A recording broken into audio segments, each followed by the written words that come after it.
عبداللہ ابن عمر رضی اللہ تعالیٰ عنہ بیمار ہو گئے، شدید علیل تھے، طبیعت مبارک میں کمزوری آ گئی، کچھ کھانے کو دل نہیں کرتا تھا، گھر والے بار بار کہتے کچھ کھا لیجئے کچھ کھا لیجئے، نہیں کھاتے تھے۔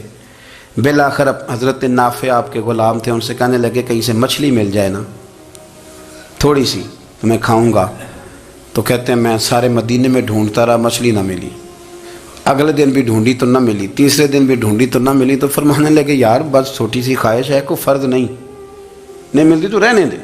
کہتے ہیں چوتھے دن مچھلی مل گئی، میں 1.5 دینار کی مچھلی لایا، لا کے حضرت عبداللہ ابن عمر رضی اللہ تعالیٰ عنہ کے سامنے جو مچھلی رکھی تو آپ نے لقمہ روٹی کا توڑا تھا، مچھلی کو لگانے لگے کہ دروازے پہ فقیر نے آ کے آواز دی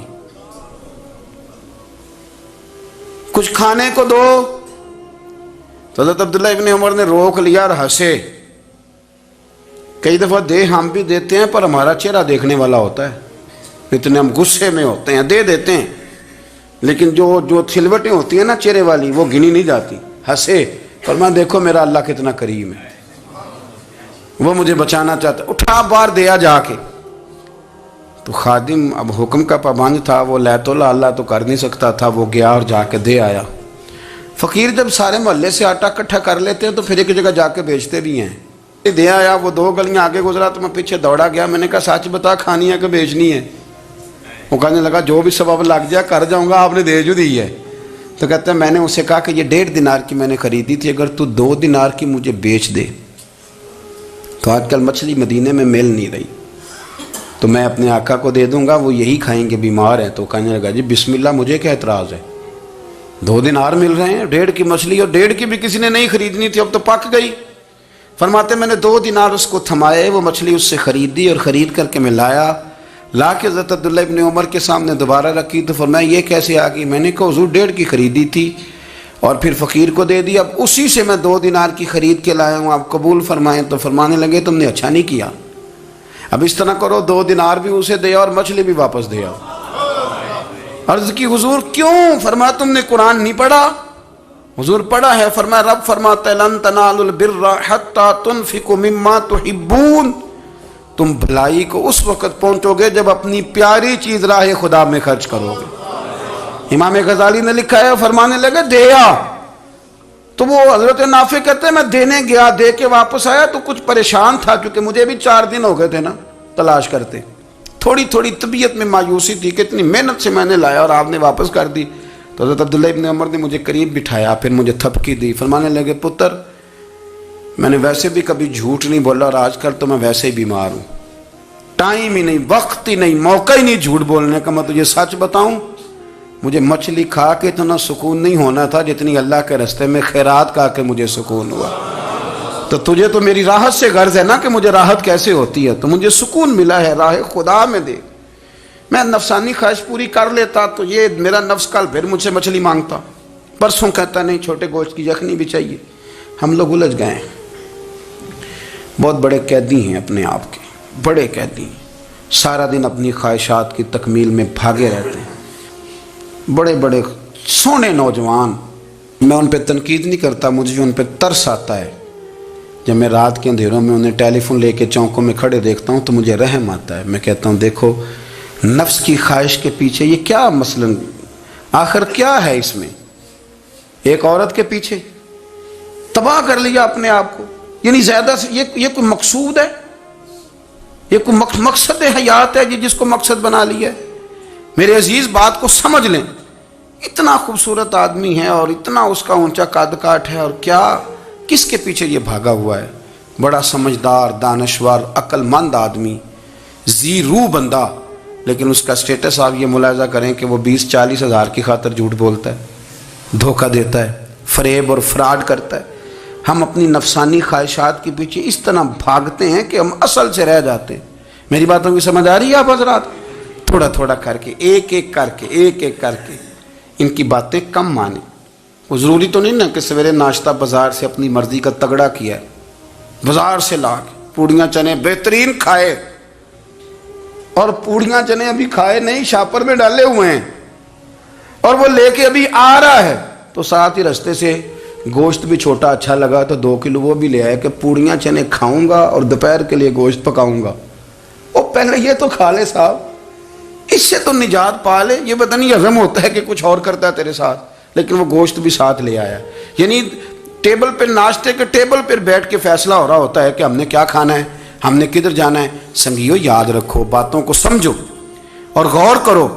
ये थोड़ा थोड़ा करके जब हम छुटकारा हासिल करने की कोशिश करेंगे ना, छुटकारा हासिल करने की, कई जगह से, किसी जगह से अगर आपको तंबी होती है ना, तंबी, उसमें भी बड़ा मज़ा आता है। उसमें बड़ा, हमारे एक बुजुर्ग थे, तो एक दिन ना मैं गया तो कहने लगे अल्हम्दुलिल्लाह आज मैं बड़े सुकून में हूँ। मैंने कहा जी वो क्या हुआ? कहने लगे मैं अपने आप को बड़ा पीर साहब समझने लग गया था। तो एक वापडा के किसी आदमी से काम था, तो मेरे एक दोस्त ने मुझे कहा कि पीर साहब उसको टेलीफोन कर दें, सुना है आपका अकीदतमंद है। मैंने उस बंदे को टेलीफोन किया तो कहता पीर साहब मैं इज़्ज़त आपकी बड़ी करता हूँ पर यह काम नहीं हो सकता। कहते हैं जब उसने मुझे कहा ना तो कुछ भी नहीं, तो मुझे बड़ा मज़ा आया है, वरना मेरा तो नफ्स फूल गया था। मैं तो समझता था कि जो मैं कहता हूँ वैसे ही हो जाता है। कहते उसने थोड़ा सा ना मुझे लेवल में किया है, मुझे मज़ा आया। ये लोग ना अपने ऊपर बोझ डालते थे, ये थोड़ा थोड़ा पीछे हटते थे, ये समझते थे कि इस तरह तो हमारी तकमील रह जाएगी। सुबह से शाम तक अगर इसी नफ्स की बातें मानते जाएंगे तो खराबी करेगा। दौलत का नशा है भाई, दौलत इकट्ठी करने वाला किसी जगह सैर नहीं होता। हुस्न का नशा है, हुस्न का नशा है। हज़रत अबू बकर शिबली रहमतुल्लाह अलैह फरमाया करते थे जो तेरी बेटी को खूबसूरत समझ के उसके साथ निकाह करना चाहे उसे बेटी ना देना।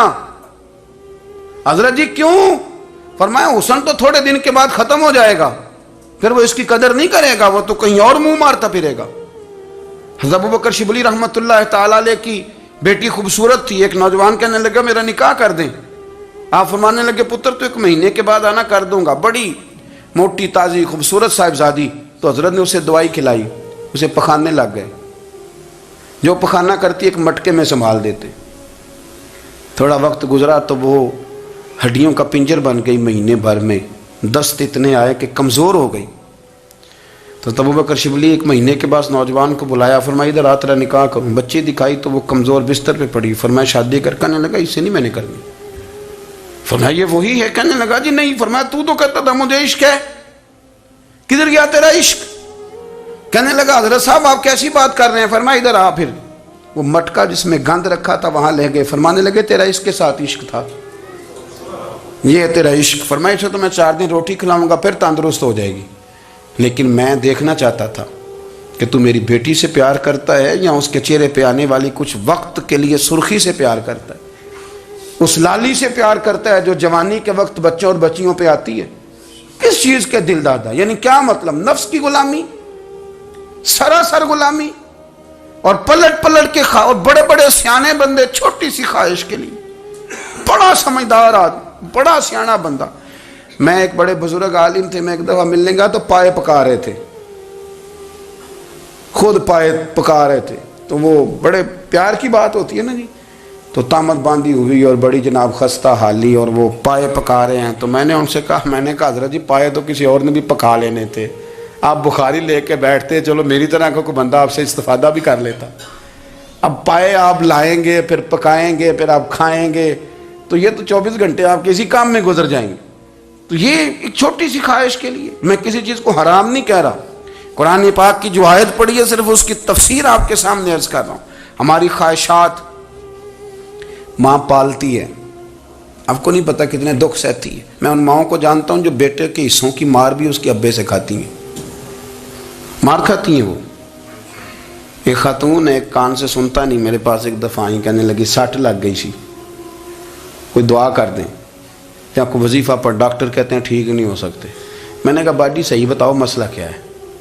कहने नहीं कुछ भी नहीं, मसला क्या होना है, पुत्र गलत निकल आया है, उसका बाप रोज़ मारता है, आज मैं आ भी गई हूँ तो उसने एक थप्पड़ मेरे कान पे मार दिया, तो पर्दा फट गया। माँ मार खाती हैं, लेकिन वो पुत्र जिसको बड़ी मेहनत से पाला है वो जवान होता है तो अम्मा से कहता है तुझे छोड़ देना है, पर जिस लड़की से मेरा टेलीफोन पे रब्ता है उसे नहीं मैंने छोड़ना, वो नहीं छूट सकती। हर शय कुचल जाता है वो।